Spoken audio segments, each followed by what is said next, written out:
Well, Ted, thank you very much for your very gracious introduction. And I was asked to say a few other things about myself for starters and then engage in an icebreaker. And I usually don't like talking about myself, but I will in this case because I think it's germane to our topic here. I'm from Northland, Minnesota, and in Northland I'm known as a farmer. And I began teaching at Bethany College, believe it or not, 53 years ago, and was there full-time for about 16 years. I've been adjunct most of the time since. So in Mankato, I'm a teacher. You go up to St. Paul, and I'm a politician. So I'm a very strange duck. I am a seminary graduate, but I'm not ordained. And the reason for that is I asked not to be because I fell in love with teaching, and I didn't want to have to consider getting a call. So, like I say, I'm a pretty strange duck. What I've said so far, however, does not capture who I am, because I am a researcher and a writer and a speaker, but primarily a researcher. I just want to know. I mean, I've been driven all my life. I want to understand. I want information. And, the book of Proverbs says that we should seek knowledge. And, the good Lord put that in my heart. And I would like to mention one thing about my research, not because I want to tout my accomplishments, but because I want you to understand where I'm coming from. Some years ago, back when Obamacare was up in the U.S. House and Senate, I was out in D.C. trying to help Michelle Bachmann, who's a very close friend of mine, and I know many of you know Michelle, with her work there. And anyway, I'm on the plane coming back from D.C., and I have in front of me a handout put out by the Democratic Party, which is a bill summary of the Affordable Care Act, better known as Obamacare. As I'm reading through it, I realize that the whole act is structured to discriminate against married people big time, because I know how all these things work. And I saw, my stars, this thing, if the opponents would publicize the way this works, this thing is dead in the water. So I went home and I did some of the numbers and so on, and what I concluded was that the subsidies in Obamacare were structured such that 17% of the subsidies would go to married people, and 83% of the subsidies would go to single people. And this is kind of typical in government programs. They are intended to discourage marriage. And so I did all the numbers, and my wife just looks at me and she says, "You're a numbers guy." Yeah? I did all the numbers. I held a press conference at the Capitol of St. Paul, and I know all the media, they know me. I had a press conference in Mankato, and I said, "Here are the numbers. This thing discriminates against married people big time." And that in and of itself is reason to junk it. Well, of course, the mainstream media didn't want to cover anything, but online, the information went out. And Michelle Bachmann took the information to Bob Richter, who heads up the Heritage Foundation, very prestigious research think tank in D.C., and gave them my information. They did their own study, and they said, "My stars, Quist is right." And so they put out their own information. Sadly, nobody in D.C. wanted to run with it. And that's not unusual in the political field, but that information would have killed the bill if it had been made public. Now, the reason I mention that is because I want you to know I am a researcher, period. And I will go wherever the information takes me. Okay? And I want you to know that's where I'm coming from. And everything that I identify in my research, I scrutinize from every angle. Okay? I also used to coach debate, and I used to travel around the Midwest judging debate. And I was a debater myself. I know how this works. And so I'll ask, well, how would somebody oppose this? Or how would somebody see it differently? And I say that because I want you to know that I'm extraordinarily careful in what I do. And I'm a very public person. I brought with me a copy of my new book, $10. There's a basket there. If you want a copy, pick it up. And I don't like being a book salesman, but people always ask for it, okay? But in there, too, everything is scrutinized with a fine-tooth comb. And so anyway, I say that because you are going to hear things you have never heard before. And I don't want you to say, yeah, this is true because Quist said it. I want you, Caleb, to do your own research because I will give you the information. I want you to check the information. It's all about information, okay? It's all about information. But like I say, you're going to be amazed at some of the things you hear. And I'll tell you right out of the chute, the first question I always get, don't bother to ask it, but you can if you want to. The first question always is, why didn't I know this before? Okay, that's it. And the students who are here, I'll give you some questions you can ask your teachers. It's always good to keep teachers humble, especially if they're clergymen. So, but anyway, I was asked also to do a little bit of an icebreaker, so let's start with that. But my icebreakers are going to be different from any icebreakers you've ever heard before.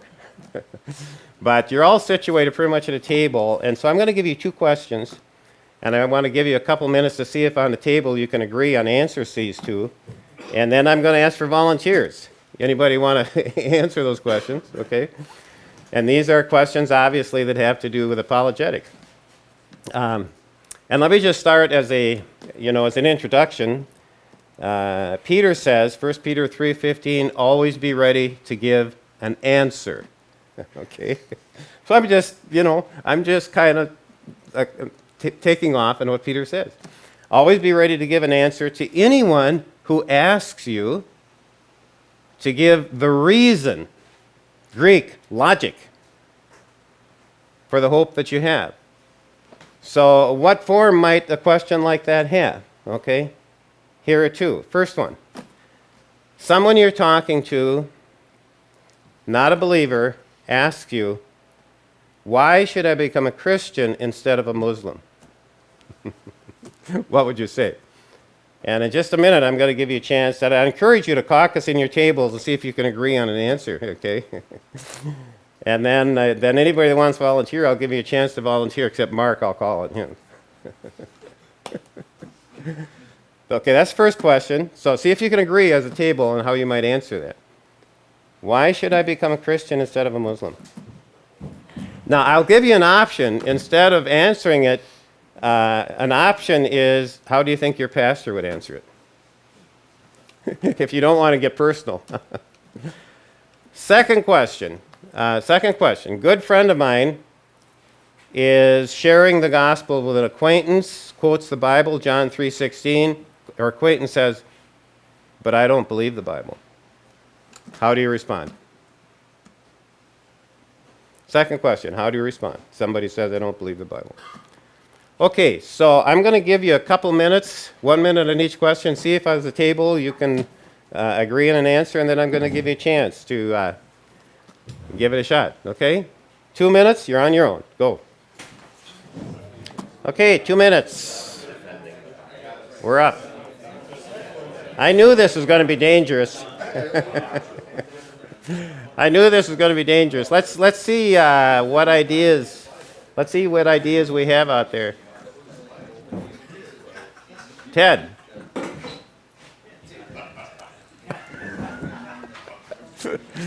I just want you to see how I treat my students too. Okay, why should I become a Christian instead of a Muslim? Yes, sir. Because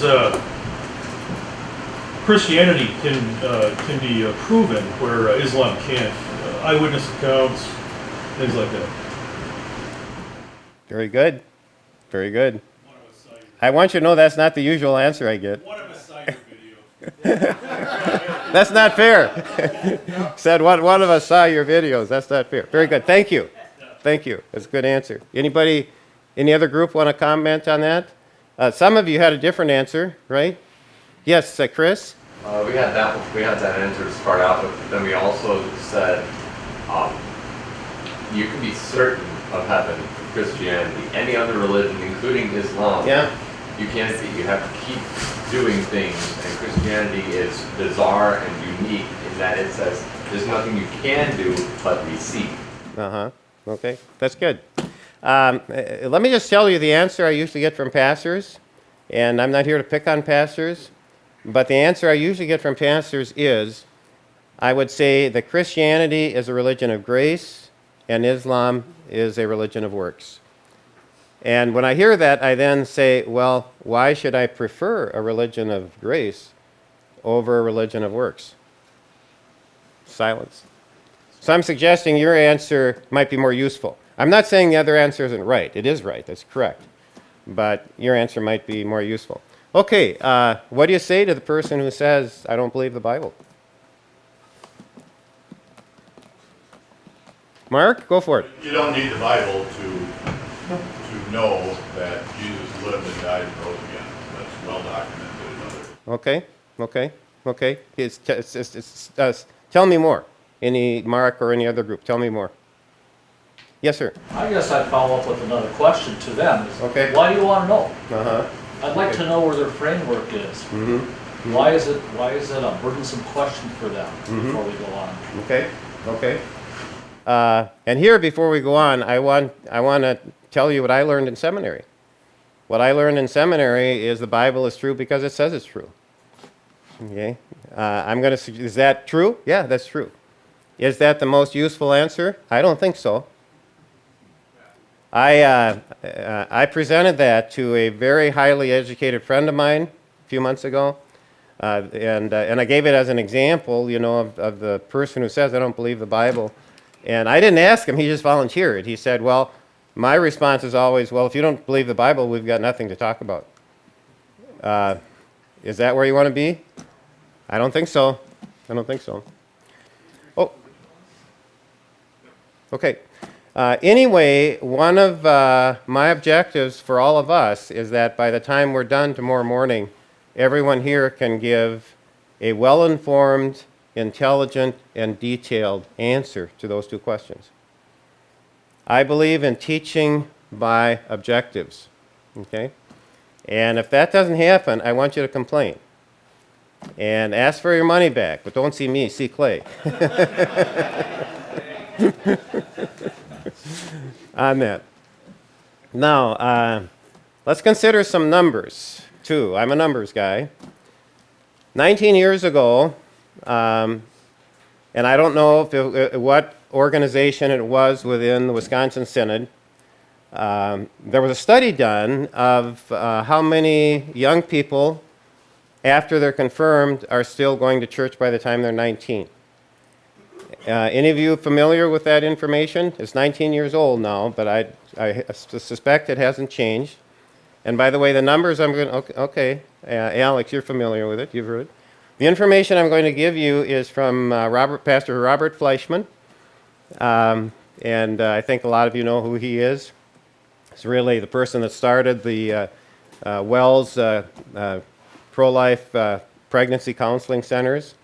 That's Robert Fleischman. Another former student of mine. I just want you to know that students of mine can do well. Numbers came from him. Here were the numbers. Kids raised in a Wells church, went through Sunday school, confirmed. By the time they're 19, how many are still attending church? According to the study, of those who went to public schools, 32% were still attending a church. Didn't have to be Wells Church, any church. 32%. Of those who were in parochial school, Wells parochial school, 38% were attending church at age 19. In other words, 2/3 of the confirmants, 2/3, were not still attending church. Is that a cause for concern? I think it is.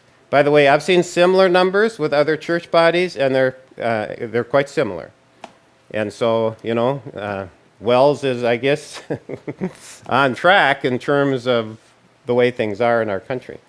Now, let's keep that number in mind. First of all, only about 1/3 are still attending church when they're 19. About 10 days ago, there was a commentary put out by Fox News written by an individual by the name of Warner Wallace, commenting on a Pew Research study just completed a couple of weeks ago, 2018, but then the commentary also included a Pew Research study done in 2016, and the question being investigated is, why do young people leave the church? All right? Why do young people leave the church? And I'm quoting now from the commentary in Fox written by Warner Wallace, but I've seen the data. I think it's a fair commentary. Why do young people leave the church? Do you think it's because they see it's old-fashioned? Nope. Do you think it's because they feel it's not relevant to their lives? Nope. Do you think it's because they don't like the music? Nope. The primary reason young people leave the church is they don't believe it's true. So, is that a cause for concern? Yes, it is. So you put these things together, the main reason kids leave the church is because they don't believe it's true, and you put that together with a question like, why do you believe the Bible is true, which most Christian people can't answer. And there's an incredible disconnect. Okay, we see the reason for people leaving the church, and we see a lack of understanding as to how to deal with that. Okay, and that's stating it simply. Let me give you one example of how the knowledge of Christian apologetics has been lost.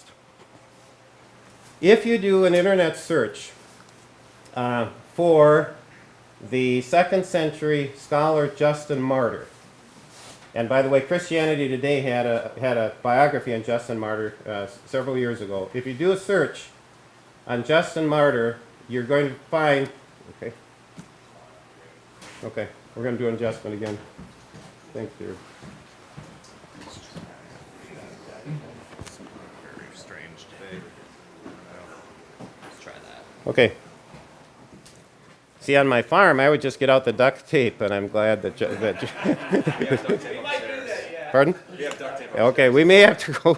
I think I don't feel it slipping anymore. Otherwise, a few moments ago, I felt things slipping away, and I thought we're in trouble. Justin Martyr. Do a search for Justin Martyr.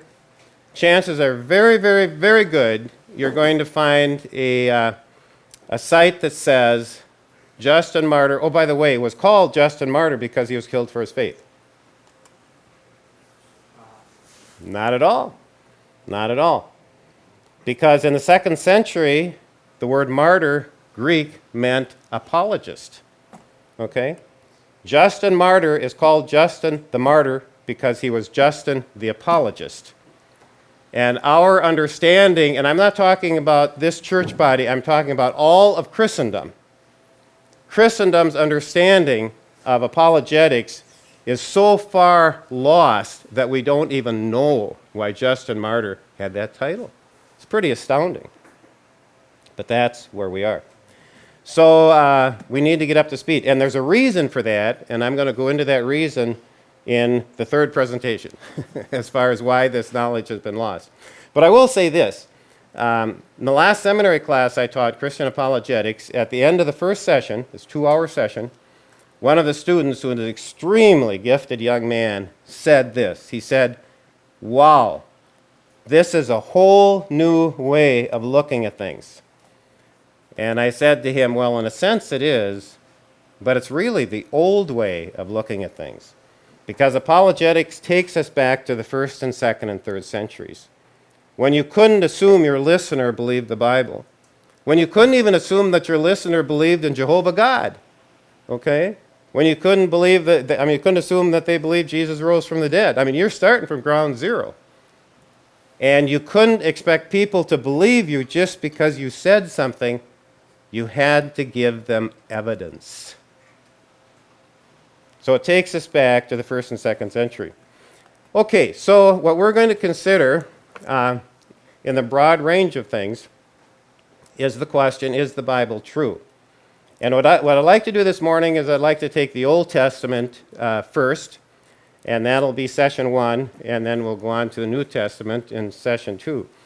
And we won't have enough time, obviously, to do everything we should in either one, but we'll get a sense of the overall picture.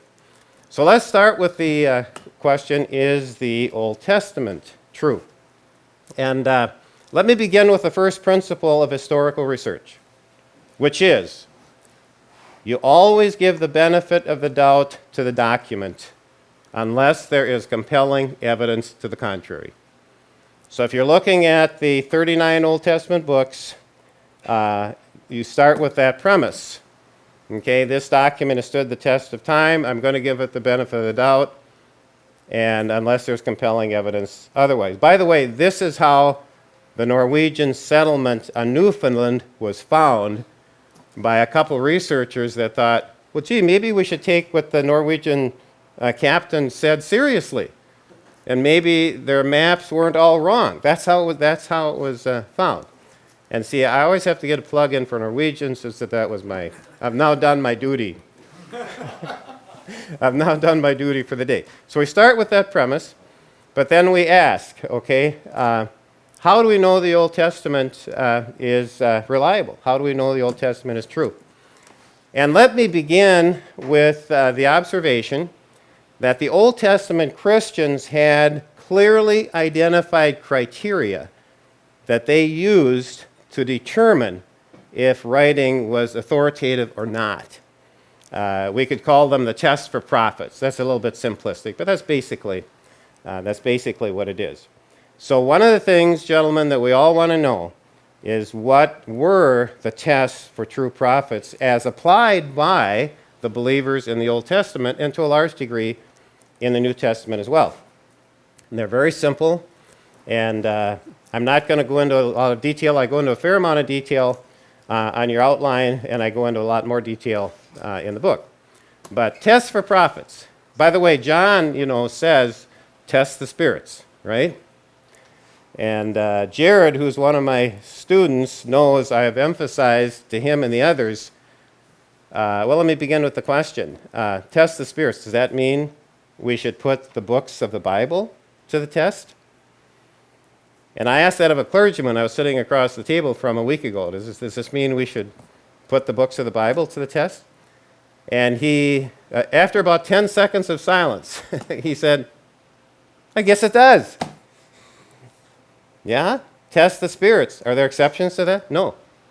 This is your responsibility, by the way, when you listen to me. Put me to the test. And when we get to the Q&A, I always get somebody who says, Quist, I don't want to put you to the test, but I say, hey, that's your job. Okay? Yeah, put me to the test. Okay, so we've got criteria that were laid down in the Old Testament for determining who we should pay attention to and who we should not. Criteria number one, very simple, it's miracles. It's miracles. Now, let me clarify that this is not an absolute test. Not all prophets perform miracles. And sometimes the powers of Satan could do something. It's not an absolute test, but it is a test. In the Old Testament, which prophet was the person who performed miracles par excellence? Who would be number one? Moses, absolutely, Moses. Parting of the Red Sea. Now, you read the book of Exodus on the parting of the Red Sea. You read about how the Israelites saw the bodies of the Egyptian soldiers washed up on the shore. And you have the commentary stating that the people believed that Jehovah was the one true God and that Moses was his prophet. Duh. Okay. That kind of sensational miracle is going to, if you're going to be rational about it, leads you to that conclusion. And, on each of these tests, I could give you numerous biblical references, but I'm not going to take time for that. So I'll just let it go at that one. But like I say, this was not an absolute test. And so we get to the New Testament. Jesus performed miracles. His enemies knew, yes, but this is not an absolute test. So let's argue that he does them by the power of Satan. And then you get some very interesting dialogue on that, which I won't go into at this time. But they recognized this is a test. Jesus' enemies recognized that it was a test. Jesus is talking to the woman at the well, tells her things he shouldn't be able to know. What does she say? She says, Sir, I perceive that you are a prophet. She's applying the test of miracles to Jesus. Jesus heals the man born blind. Jesus' enemies asked him, well, tell us, who is this guy? He's a prophet. Applying the principles. That's number one. Number two, second principle follows very easily, naturally from it, and that is simply this. Since Moses has been established as a true prophet, any subsequent prophet has to agree with Moses. Makes all the sense in the world. In other words, we know who Moses was. We know he was God's prophet. So if you're saying something different, out of here. Very simple, very reasonable. Okay? Very reasonable. Keep in mind what Peter said, 1 Peter 3:15, to give the reasons, Greek logic. This is logical. And at some point we should talk about the question, is Christianity logical? I'm not going to take that up now, but let's just let that hang in the background. Totally reasonable. That's number two. Again, just let me give you a New Testament example. Jesus' enemies come to him with the question, is it permissible for a man to divorce his wife? And they say, Moses allowed divorce. What do you say? And I think you know what a dilemma is. They're confronting Jesus with a dilemma. And you can see Jesus' enemies just kind of rubbing their hands. We've got him now! Because Jesus had already said that divorce was wrong. So Jesus either has to contradict himself or has to contradict Moses. Nice dilemma. They're out to discredit him. They ask him, is it permissible for a man to divorce his wife? And we know what Jesus said. Well, Moses allowed divorce because your hearts were hard, but it was not so from the beginning, etc. Now, what Jesus is saying is that when Moses allowed divorce, this was in the sphere not of moral law, civil law. Not ceremonial, not moral. This is civil law. We allow divorce too. Is that because, some people think it's okay, I don't. But is that a statement that it's morally okay? No.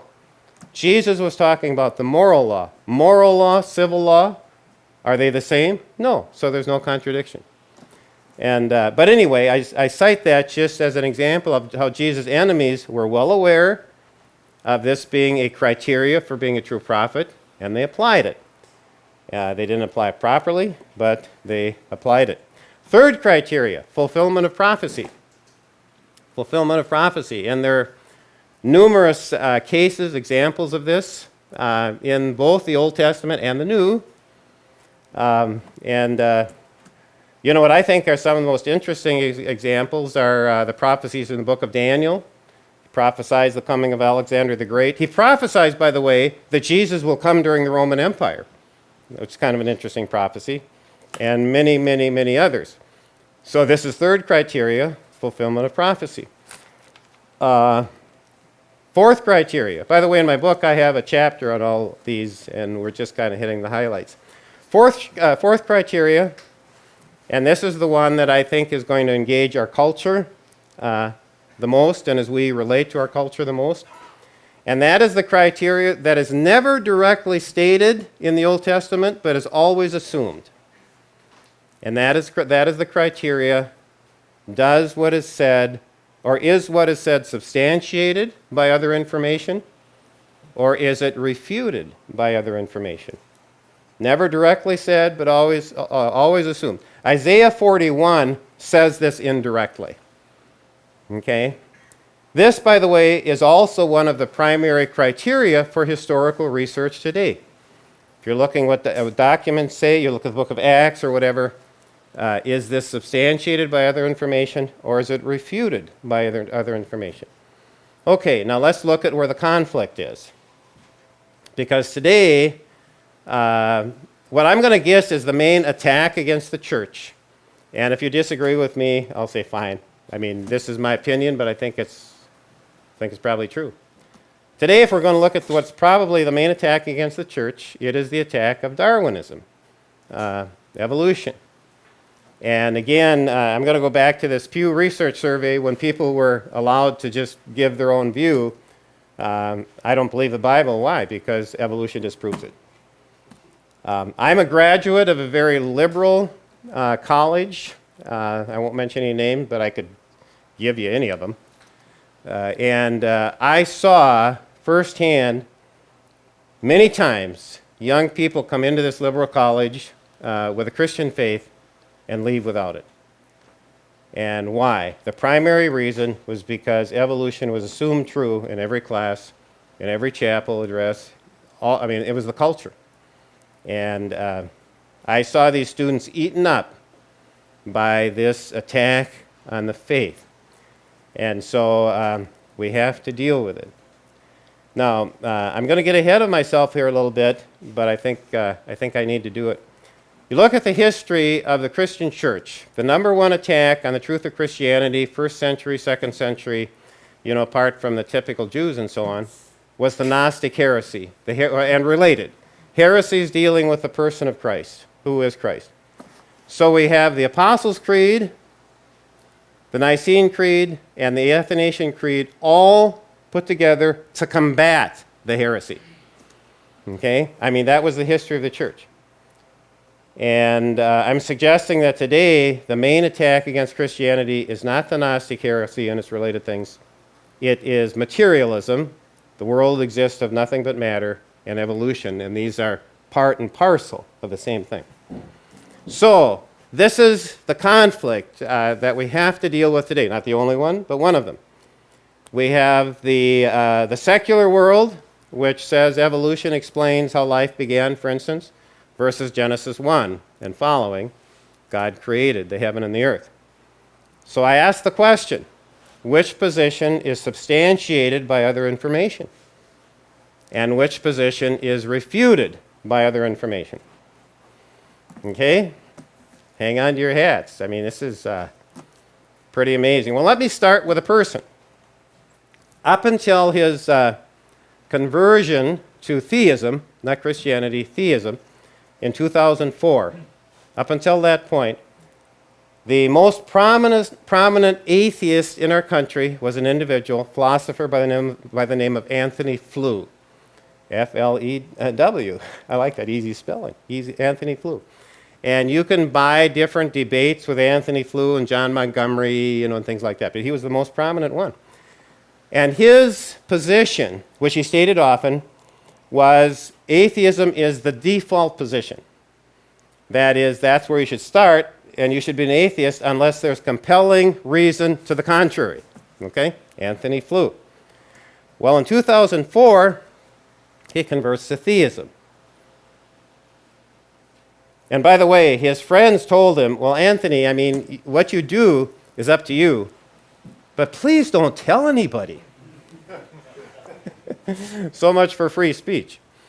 But anyway, he converts, and I want to read for you why he converted in his own words. Okay? This is what Anthony Flew says, and I quote, "I changed my mind," quote, "almost entirely because of the DNA investigations. What I think the DNA material has done is that it has shown by the almost unbelievable complexity of the arrangements which are needed to produce life that intelligence must have been involved in getting these extraordinarily diverse elements to work together," quote unquote, Anthony Flew. What's he talking about in more specifics? Well, DNA was discovered by Francis Crick and James Watson, 1953. They got the Nobel Prize in 1962 for their discovery and work in DNA. So let's just consider some of the particulars here in view of the question, how did life begin? By the way, Richard Dawkins is asked in the video, Expelled, well, how did life begin? He says, I have no idea, quote unquote. 3 words. 4, I have no idea. I'm just going to say flat out, you cannot explain the existence of life without God. Can't be done. Well, let's look at some of the particulars. Anthony Flew said it was the DNA information that just blew him away. Here are some of the facts about DNA. Every living organism, including the most simple single-cell creatures, have a nucleus that contains DNA. There's no life without DNA. Plant life or animal life, one cell, amoeba, any DNA is there. And DNA gives the cells the instructions on how to operate. Okay, what do we know about DNA? I knew that William would be able to relate to what I'm going to say here because he is a expert in computer programming and the like. And I know I could have said that better, but that's the best I can do. Close enough, except for the word expert. I think that's where I'm on the money. How amazing is DNA? Well, let me just tell you what people in the field say. They say that if all the knowledge of the world were encoded into DNA, you could contain all the knowledge of the world in a teaspoon. Put that in your pipe and smoke it. And that DNA is far more complex than any memory system we now have in the most sophisticated computers. Okay? I see William saying, yeah. I mean, this is just, I'm not quoting Christian sources, I'm just saying that's what it is. So you go back to the famous Miller-Urey experiment about how life may have begun to begin, okay, where he said you have an atmosphere that's got water, methane, ammonia, and hydrogen, and these elements are struck by lightning, boom, and you have the beginning of the building blocks of light. You're going to produce a memory system more sophisticated than our best computers with a lightning bolt? I mean, is that real? Now, yes, go ahead, Chris. That sounds like the report I've heard before, a tornado going through a junkyard and leaving a Maserati behind. I know. That's the kind of junkyard and tornado would all have. I would settle for a Toyota. Coming out of the junkyard. Yeah, I mean, come on. We're now in fantasy land. I mean, let's just call a spade a spade. We are now in fantasy land. All right, that's just for starters.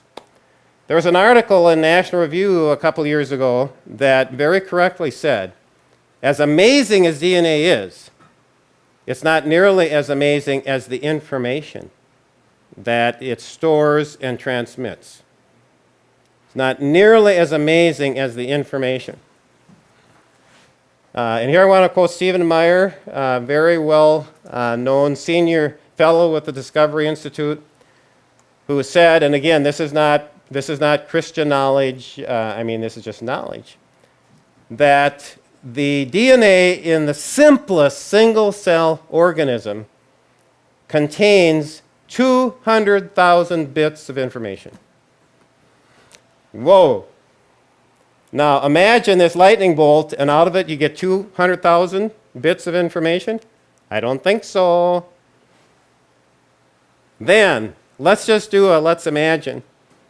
Let's imagine we find 200 people and they're all willing to go out and collect 1,000 bits of information and we're able to put it all together. Problem is, it's not the right information. Okay? It's not just 200,000 bits. It's not the right information. So, is it possible that life could begin without a creator? Anthony Flew says no. And here's a hardened atheist, been an atheist all his life. He knew his friends were going to, disown him. He had to pay a price. I mean, can you explain life without God? You cannot. You are in fantasy land to do it. So I ask the question, does the information at hand confirm the Genesis account in the beginning God? Or does it confirm the account of the materialist that this is not debatable. It's not debatable. It's not discussable. Anthony Flew, in answer to his friend, said, I had to go where the information took me. Honest answer, honest man, brilliant man. I had to go where the information took me. So I want to say point blank that the biggest question where you have genuine information says, in the beginning God. By the way, National Review was cute the way it ended its article on the complexity of the information. National Review said very simply, it looks like in the beginning was the Word. That's how it ended. Okay, I better go real quickly here. And so let me just mention one more thing. Two more things, very quickly. There is a fifth criteria. There's a fifth criteria for true prophets, and that is they had to avoid the characteristics of false prophets. And there are five characteristics of false prophets. The first two are obvious. They disagree with Moses, number one. Number two, their predictions don't come true. Very obvious. Then they get interesting. Micah said, and I want to quote what I think is the cutest translation of what he says, any prophet that prophesies lots of wine and beer is just the prophet for this people. In other words, they tell people what they want to hear. And I hate to say this as somebody who's known as a politician. I hate to say that, but I have to go where the information takes me.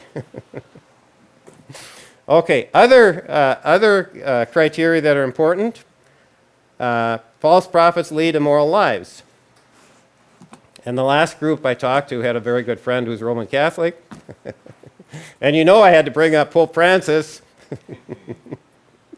And I think that's probably enough said on that, because that applies very well to all religious spokesmen.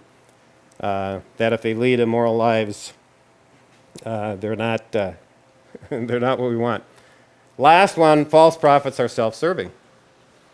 If what they say advances their own career, money, whatever, then they're going to tell you what you want to hear. Now, I'm not going to go into, other than to mention in passing, that in addition to the criteria for prophets, which aren't these reasonable criteria? Can you think of anything that should be added? What else might there be? Can you think, are any of these criteria, not appropriate? But let me clarify here too, and I'm going to get into this more in the next session. When the scriptures talk about evidence, they always mean the kind of evidence you could bring into a court of law. Objective, observable. Has to be observable, okay? Has to be capable, theoretically capable of disproof. Water freezes at 32 degrees. Can you theoretically disprove that? Yeah. If it freezes, do your test. Jesus rose from the dead. Is that theoretically disprovable? Yes, it is. Will it be disproven? No, it won't.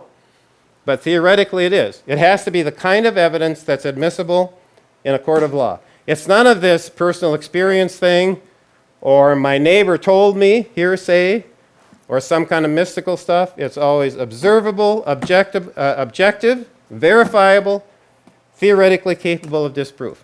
But I would say of all those things, the key is observable.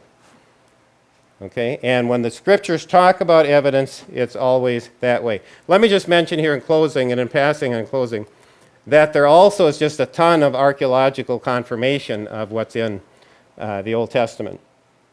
We could spend just a long, long time on that. I'll just give you one or two interesting examples. In the book of Joshua, it's recorded that a king in the northern, what we now would call the northern kingdom, by the name of Jabin, king of Hazor, organized a confederacy to fight against Joshua. And Joshua and his army defeated them. Well, not many years ago, a stela was found at Hazor bearing the name of Jabin, king of Hazor. I mean, these things just go on, forever. Not many years ago, the left thought Sodom and Gomorrah couldn't exist because there was no record of them, and then the excavations were done at, what was the site? Anyway, it's another ancient site. And what do you have? You have trade records with Sodom and Gomorrah. And other references have been found too. So there are all kinds of archaeological issues of archaeological confirmation. And I have to mention one more thing, and then we're going to have Q&A.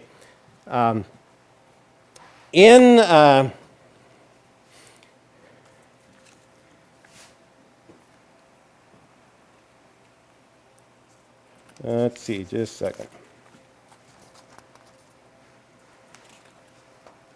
I thought, here, yeah. In 2 Peter is the quotation. By the way, I use the term quotation instead of passage. And the reason I do that is because we look here at the documents as documents, like any other historical documents, and that's why I say quotation. 2 Peter 1:16-21, quote, "For no prophecy was ever produced by the will of man, but men spoke from God as they were carried along by the Holy Spirit." I learned that in confirmation class. I memorized that in confirmation class as proof that the Holy Scriptures were inspired by God. Does it prove that? Yes, it does. But what I didn't learn in confirmation class, and here we go a little bit beyond what we learned in confirmation class, is that that statement is the conclusion of an argument. It's not isolated. It's the conclusion of an argument. And argument consists of two things, evidence and conclusion. Okay? It's verified by evidence.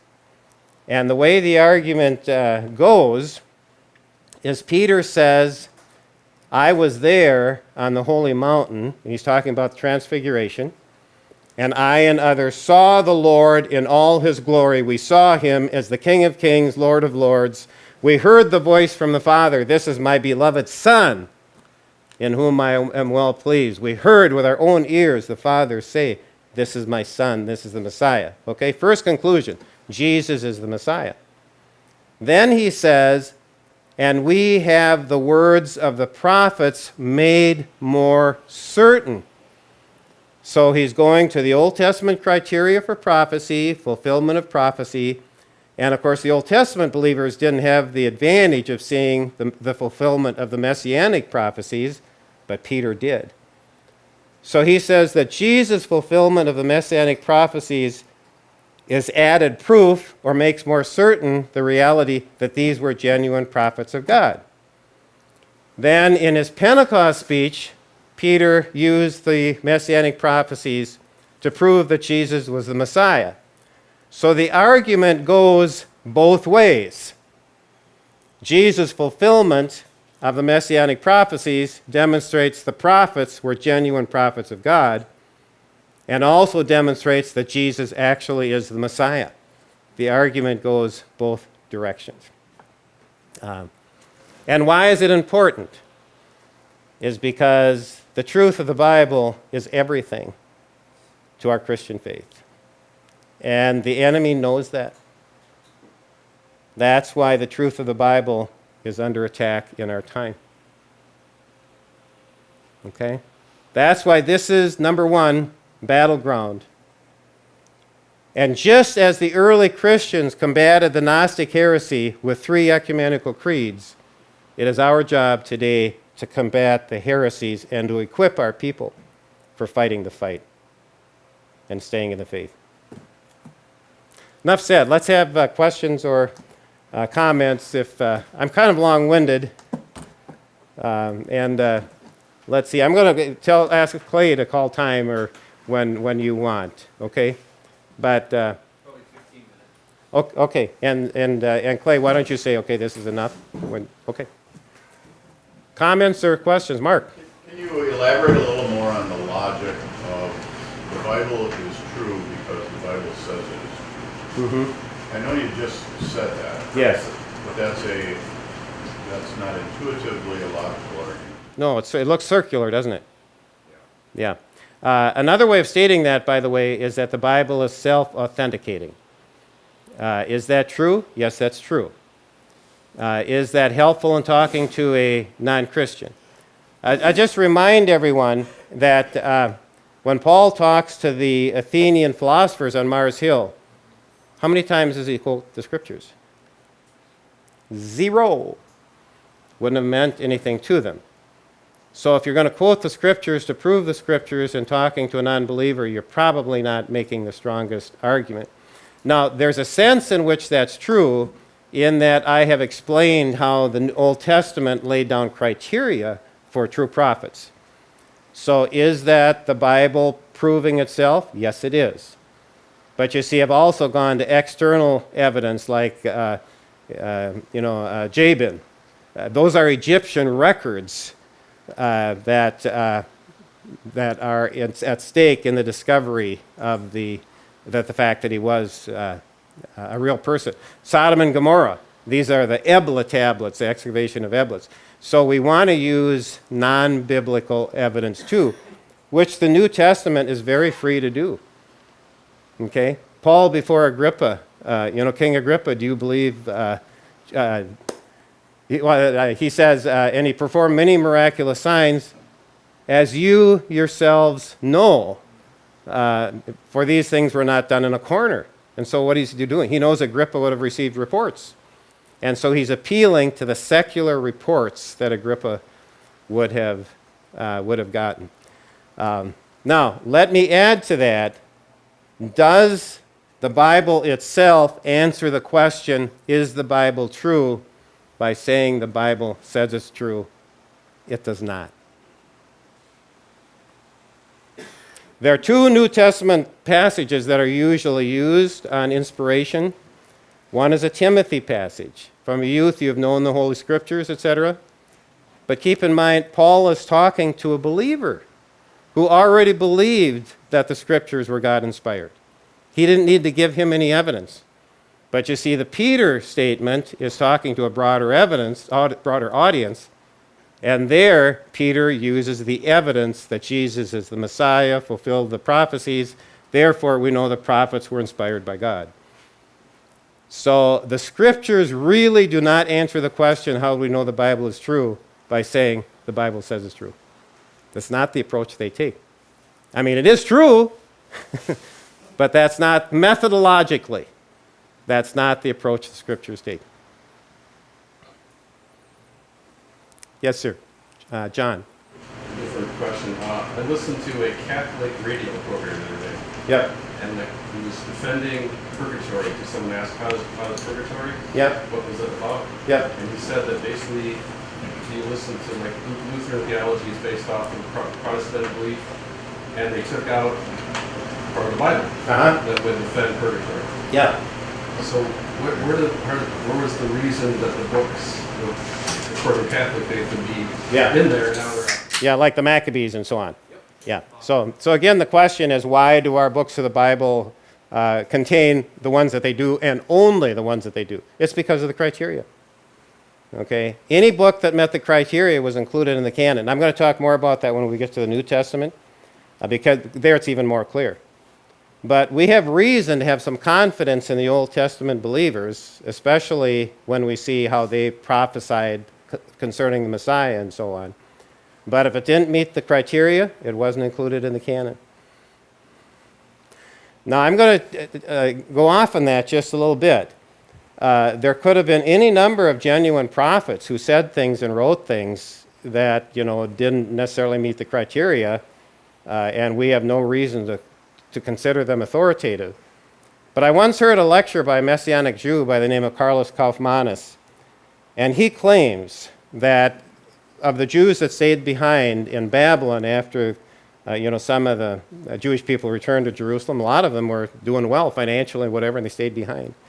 He said there are writings of these Jews that stayed behind that predict that the Star of Bethlehem will be an alignment of three prophets, all at a certain time, in a certain part of the sky, an occurrence that only happens one every 1,600 plus years.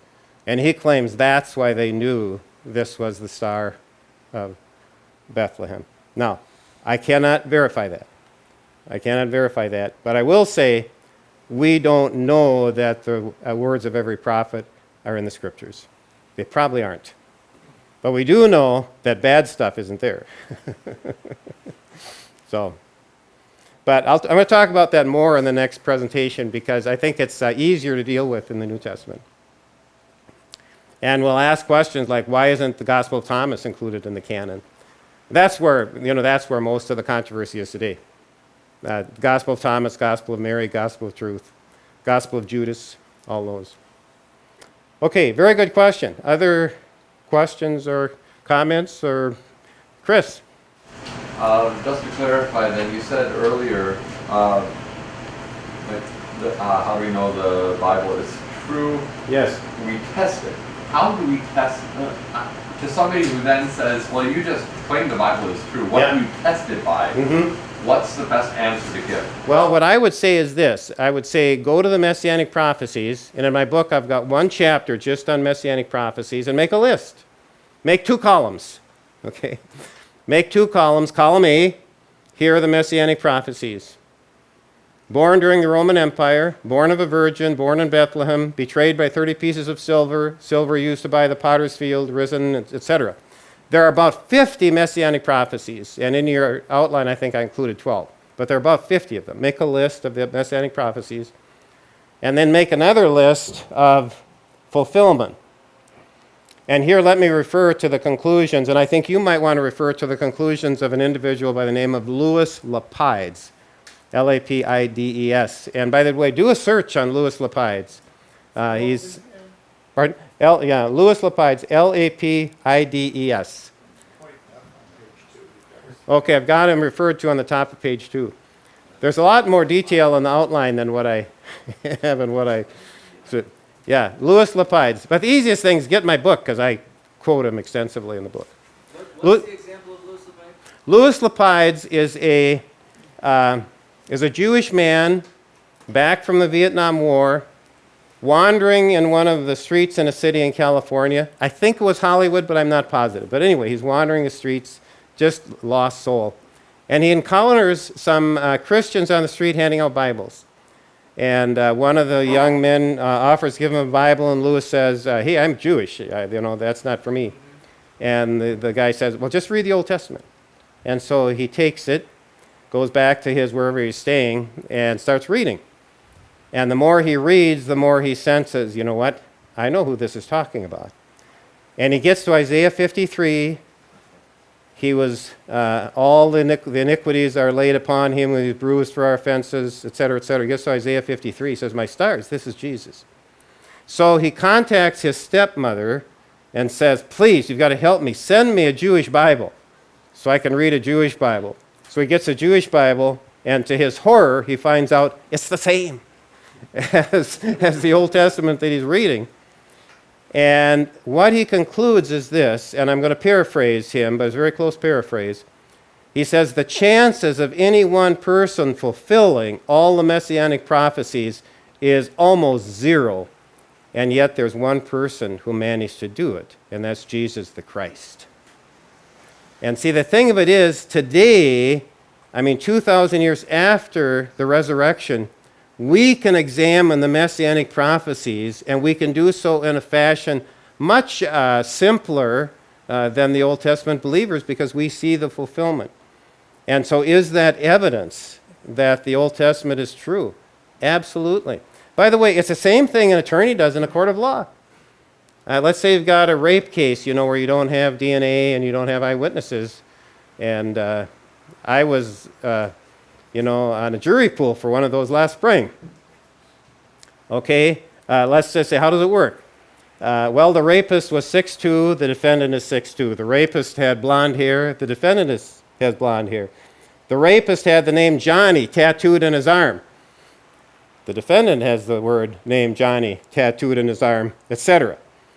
Is that the kind of evidence that can convict somebody? Absolutely, it is. Now, is it certain? No. Is it highly probable? Yes, it is. And Lapides says that, when you take all the Messianic prophecies and see how they're fulfilled, he says, this is a slam dunk. And he said with Anthony Flew, I had to go where the evidence took me, and he converts to Christianity. I'm going to say another, if you haven't read yet, Seeking Allah, Finding Jesus by Nabil Qureshi, you have to get it and read it. Okay, Seeking Allah, Finding Jesus. That's all you need is the title. Seeking Allah, Finding Jesus has sold over 250,000 copies, which for nonfiction is astonishing. But it's a story of somebody raised as a Muslim in a very strict home, and as a college student rooms with a Christian who challenges him to demonstrate that Islam is true. And what he finds is that what he's been taught about the supposed evidence for Islam is all false. And so he comes to the conclusion, I either had to stick with what was a blind leap of faith or go where the evidence took me. And he converts to Christianity. I mean, so is this real? Yes, it is. Is it convincing? Yes, it is. Is it going to convince somebody that refuses to believe? No, it's not. And let me just add to that, Jesus' enemies, they have the guards come to them and say, hey, we saw an angel and it was like bright light and we were frozen in fear and the stone is rolled away and the body's gone. I mean, a rational person would say, my stars, it was true after all. It's not what they do. They bribe them, pay them, tell people that the disciples stole the body. Fat chance. Jesus said, if people will not believe Moses and the prophets, neither will they believe if somebody rises from the dead. And he was talking, among other things, about his own resurrection. So no amount of evidence will convince people that won't hear, won't see. But yet, the evidence is there for us to understand that Christianity is not a blind leap of faith. It is a step of faith based on good and sufficient evidence. Okay? Christianity is not a blind leap of faith. It's a step of faith based on good and sufficient evidence. Now, before I leave that, I just want to give one example, then I'll go to the next question. You Indiana Jones fans, okay, Indiana Jones and the Last Crusade, you have Indiana Jones standing at the door. He needs to get out so he can save his father. And he looks down, and there's nothing but space. And then he remembers something somewhere in the scriptures about a step of faith. Okay, you tracking? And he steps out, seeing nothing, and as soon as his foot is going down, a bridge appears. Is that Christianity? Nope. We are never asked to make a step of faith into the unknown. We are always given good and sufficient evidence that it's real. Christianity is based on faith, which is a creation of the Holy Spirit, a miraculous creation of something that didn't exist before. But it's based on good and sufficient evidence. Now, I want to add one more thing, then I want to go to the question. Isaiah 41:21. The most important passage in the Old Testament other than in the beginning God. Okay, so this is number 2. Isaiah 41:21. 4 words. I'm going to have you memorize Bible quotations today. 4 words. Those 4 words are Isaiah 41:21. Set forth your case. Okay? And in the context, God is speaking through Isaiah and saying there's only one religion that has objective evidence for its truthfulness, and that is Judaism-Christianity. Every other religion is a blind leap of faith, including atheism, including Darwinism, okay?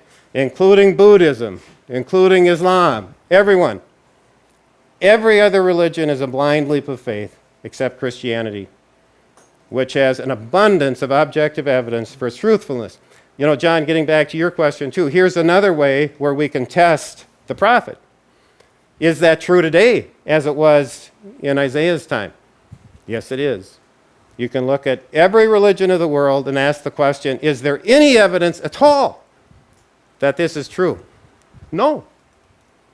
And here is one of the big secrets in contemporary Christianity that nobody knows, that there's only one religion that has evidence for its truthfulness, and that's Christianity. Amazing. Amazing.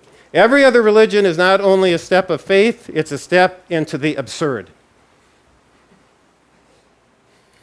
Isaiah highlights that by saying, take a piece of wood and cut it in half, and with half of it you make an idol, and with the other half you cook your food.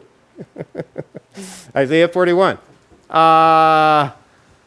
You're going to use God to cook your food, or you're going to use what? Whoa.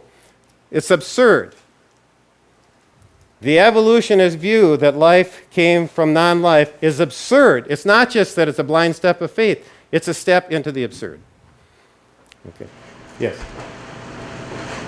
Last April, my wife and I did a pilgrim, call it a pilgrimage, down to the Ark Encounter and to Right. the Creation Museum, picked up a book by Ken Ham, Yeah. Already Gone. Yep, He uses a lot of statistics that you use. yep, Here's my question. yep. We can use apologetics, I think, more effectively maybe with the non-Christian, Mm-hmm. but the 60% or so of those who came through our parochial schools, or any school for that matter, Mhm. but came through the church, Mm-hmm. as well as the probably 55% who say they're members of our churches, but in reality are not, Right. who have had the instruction Yeah. Yeah. and have disavowed it. Yes. How does this apply to them when they're not willing anymore Mhm. to even look at it? Right. Right. Um, hopefully, God willing, at some time they will be willing. But I mean, the truth of it is, people who won't hear and won't listen are very, very, very difficult to deal with. So, what's the answer? Apologetics needs to become part of our religious culture. And that means we teach it at home. I want everyone here who's a parent to buy one of my books and teach it to your kids. Okay? I've got a confession to make. It's written at about a junior high school level. There's a reason for that. I want you to be able to use it in your Bible classes, in your confirmation classes, in your youth groups, and in your home. Okay? It has to be part of our culture. I can't tell you, and I'm not anti-clergy. I mean, clergymen are my best friends. But I can't tell you how many sermons I have heard that have a strong apologetics content where the apologetics part of that text, or the text has a strong apologetics content, where the apologetic side is totally ignored. Okay? I mean, that's the order of the day. I didn't learn anything about apologetics in seminary. I'm totally self-taught. Now, for me, that's fine because I'm a researcher. Thank God, Northwestern, your seminary, I understand this fall for the first time, has a class in apologetics.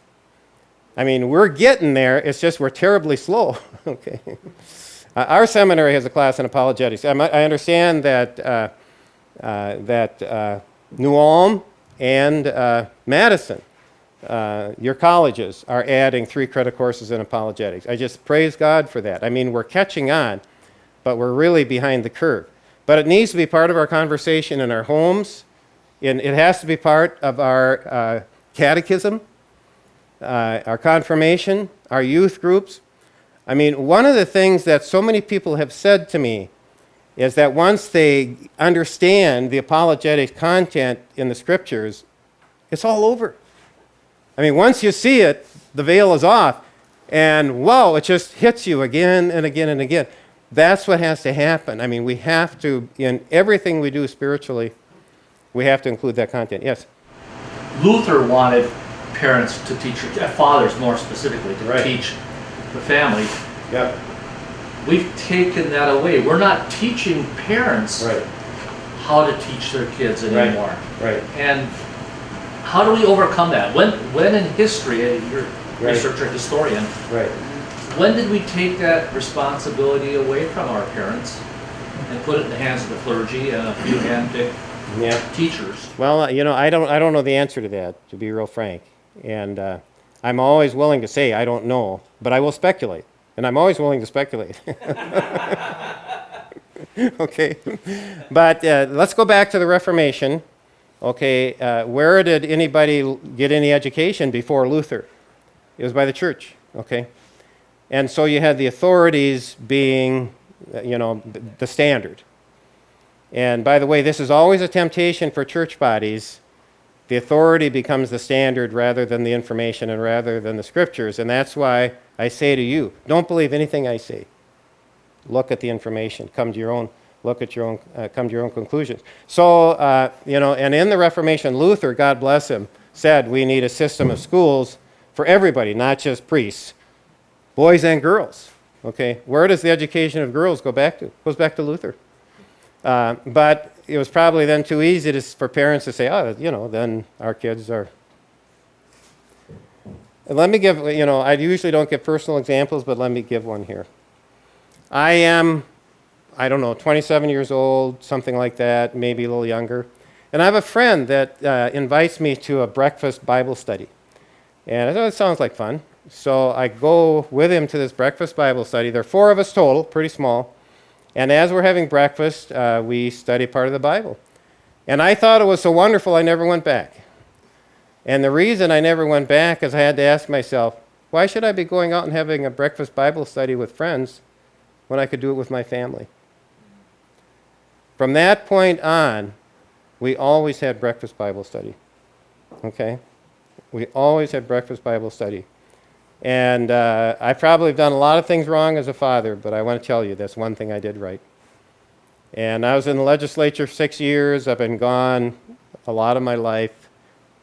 I'm always, if possible, home for breakfast Bible study. And fathers, I just tell you, it's wonderful. And the difference that'll make in your family, on yourself and your family, is extraordinary. Caleb. What do you say to the person who says, we don't need apologetics. Right. The word is sufficient. That's how God works faith. He Yes. has worked faith through our argument. Yes, I think that wonderful question. Why do we need apologetics? Or people say, I don't need apologetics, I've got the word. Hey, what's in the word? Apologetics. And so I'm fine with what, somebody says. I don't need more than the word, but recognize that the word is chock full of arguments and evidence. Now, let me just give an example of that. By the way, in my book, I've got one chapter on Peter's Pentecost speech, Acts chapter 2. And only somebody like me would do something this nutty. But one of the things I did was I went through Peter's Pentecost speech, and I asked the question for every statement, every verse, is this explanation or is this evidence? And I made 2 columns, all right? And I encourage you to do this yourself. Is this explanation or is this evidence? 17% of Peter's Pentecost speech is explanation. 83% is evidence. It's like the closing argument of an attorney. It's not like a lecture by a college prof, and I have nothing against college profs, okay? It's like the closing argument of an attorney. And that's just one small example. And I'll give you more, in the next lectures. That's just one small example of how extraordinarily apologetic the scriptures are. And the enemy has put a veil over our eyes so we haven't seen it. Caleb, I want you to know that I've been working in this field for close to 50 years. And the question you ask is the question I was confronted with again and again and again and again and again. And I had to answer and answer and answer and answer. But eventually people got it. One of the things about me, when I know something is true, I'm like a dog on a bone. Okay? I don't give up. And now I want to tell you, as a church body, Evangelical Lutheran Synod, everybody's on board. And 2 years ago, we passed a resolution, passed unanimously, to provide a working knowledge of Christian apologetics for every member of our synod. And I praise God every day. It was not that way. It was not that way before. How are we doing, Clay? Is this a good time to break? I actually have one question for you too. Let's take a break at 10:30. Okay, go ahead, Clay. You talked about messianic prophecies in the Old Testament. Can you talk more about what makes a messianic prophecy messianic? Mm-hmm. And is it completely sort of backwards looking? After Messiah came, we call that a messianic prophecy. Or is there some other test besides the fact that the Messiah fulfilled or had a characteristic as was described? Yeah. The messianic prophecies are all backward looking. But I focused on the messianic prophecies because today we have a huge advantage over the people of that time who couldn't see the fulfillment. There are many, many, many, many other prophecies that were fulfilled before the coming of the Messiah. The book of Daniel is chock full. And let me just, which one do I want to take? Well, let me take the dream of Nebuchadnezzar of the statue, in the four parts, the head, the shoulders, the abdomen, and the feet. And when Daniel comes and interprets that prophecy, he says to King Nebuchadnezzar, in this case, your dream foretells the fate and the coming of four empires. And he says, the first empire, O king, is the head. You are that head. What is it, of silver or gold? I don't remember. But anyway, you are the head. After you will come another kingdom. After that, and he gives some characteristics of that kingdom. And of course, that's the Medes and the Persians. And he identifies that kingdom later on in the book as the kingdom of the Medes and Persians. After that will come another kingdom, and he describes the king of that kingdom as a he-goat with four horns. And a he-goat that nobody can resist, and at the height of conquest, the main horn breaks off, and you have the four little horns. Clearly Alexander the Great, and how the Greek Empire is divided in four parts at his death. And then he says, after this will come another kingdom greater than the others, but it's a kingdom of iron, but the feet are made of iron and clay, and iron does not mix with clay, so it'll be a divided kingdom, but it'll be the greatest kingdom of all. And at that time, the Lord will come forward as a rock not made by human hands, and the rock will grow into a mighty mountain that will cover the entire earth. Clearly, he's talking about the Christian church. And when Jesus says to Peter, you are the rock, he's talking about the fulfillment of the Daniel prophecy of the rock that would come, that is the Christian church that covers the whole earth. So much of that was fulfilled before the coming of Christ. And a lot of it was fulfilled during Daniel's lifetime. And he also tells Nebuchadnezzar, he's going to lose his mind and driven out. And by the way, there are secular records of Nebuchadnezzar becoming a lunatic and being chased out of the capital. And so you have many prophecies that, are fulfilled at the time. And you have implied prophecies that are fulfilled too. Well, and Moses and the promised land. Look at the fulfillment of God's promises to Abraham. And he promises him two things: that you are going to become a mighty nation, you're going to inhabit the land here where you're living, and out of your seed will come the prophet, and so on. So Abraham was able to see part of the fulfillment, and that was enough. So anyway, that's it. So you had the prophecies of the time that the people then, had the advantage of. But see, we've got a greater advantage in the Messianic prophecies.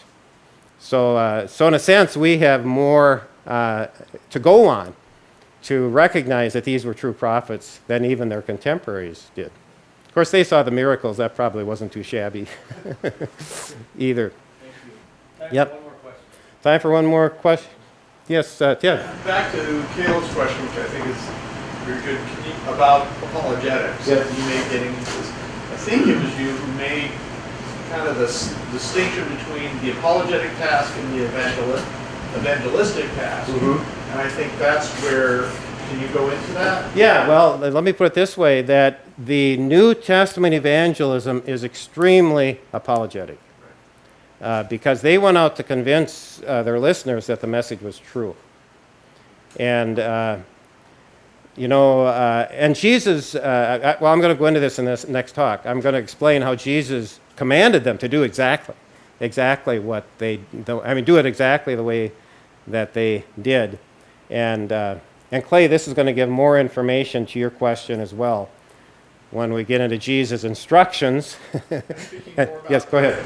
The objection to apologetics Yes. is when people believe that the task of the apologist is to argue somebody into the kingdom, which it's not. That's the Spirit's work, right?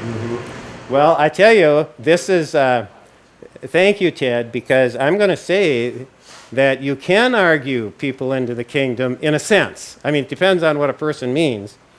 In a sense, but first let's be, again, crystal clear. Jesus said to Nicodemus, you must be born again. You cannot enter the kingdom of heaven unless you're born again. What's he talking about? He's saying that God has to create in you something that was not there. He has to create a new spiritual life that did not exist before.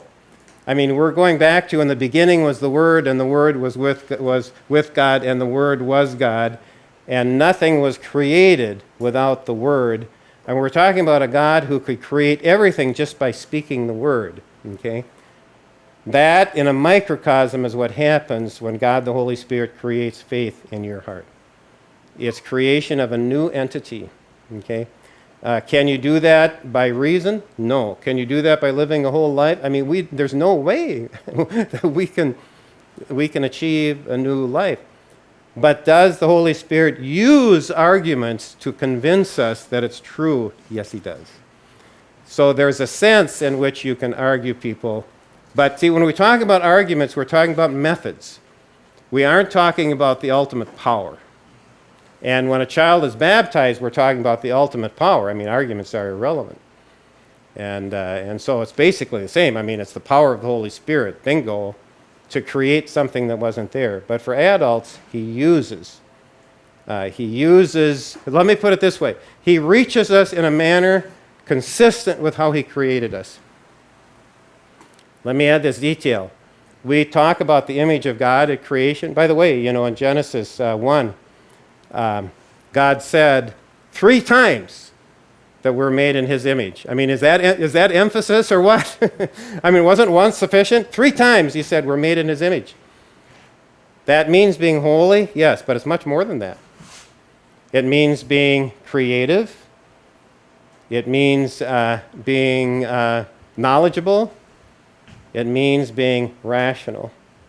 Now, is our rationality corrupted by sin? You bet.